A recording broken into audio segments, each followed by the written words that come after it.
I was born with cystic fibrosis, and it's meant a lifetime of treatment and management of my condition.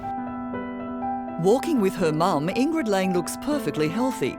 There's no obvious signs of the life-threatening condition she's battled since birth. A condition that nearly claimed her life. She was diagnosed at 36 hours of age, so that meant immediate surgery. She spent some time in Princess Margaret, in a humicrib, had her hair shaved off, had drips in her head.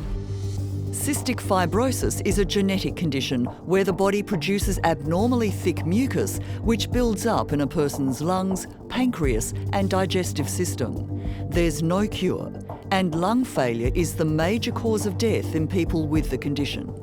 As a child, she actually did very well until she was about 8.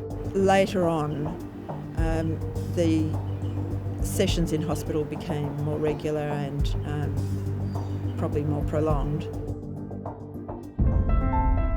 But despite spending a large chunk of her life in hospital, Ingrid still managed to excel at school.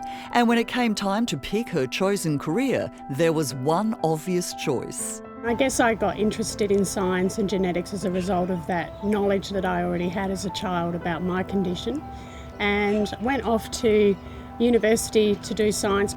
Now Dr Laing is a senior researcher at the Telethon Kids Institute.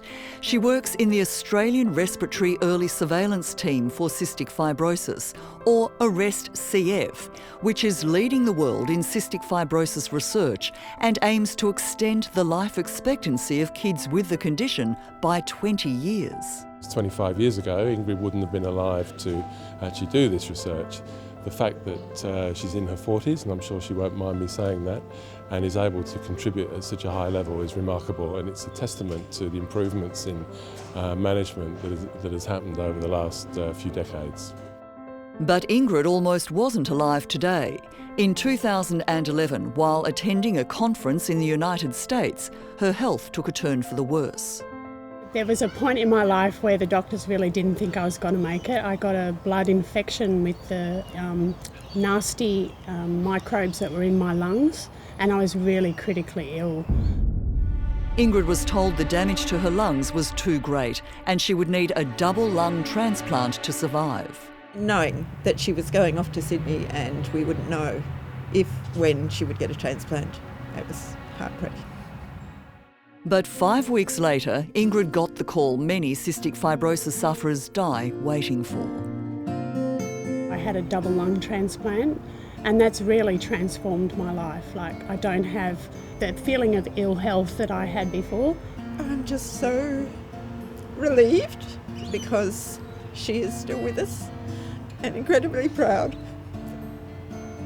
I have friends who've had double lung transplants who have had their lungs for 20 years, so I have a pretty bright outlook on what my potential future is. I just have to keep watch for all the things that can go wrong with transplants, and hopefully I can get through those and have a pretty long life. Today, Ingrid is a living example of the value of medical research. Feeling healthier than ever, she's back at the Telethon Kids Institute to continue what she sees as her purpose in life. I really just hope to contribute. I don't expect to win a Nobel Prize. I really just want to contribute to a team that make a difference to children's lives.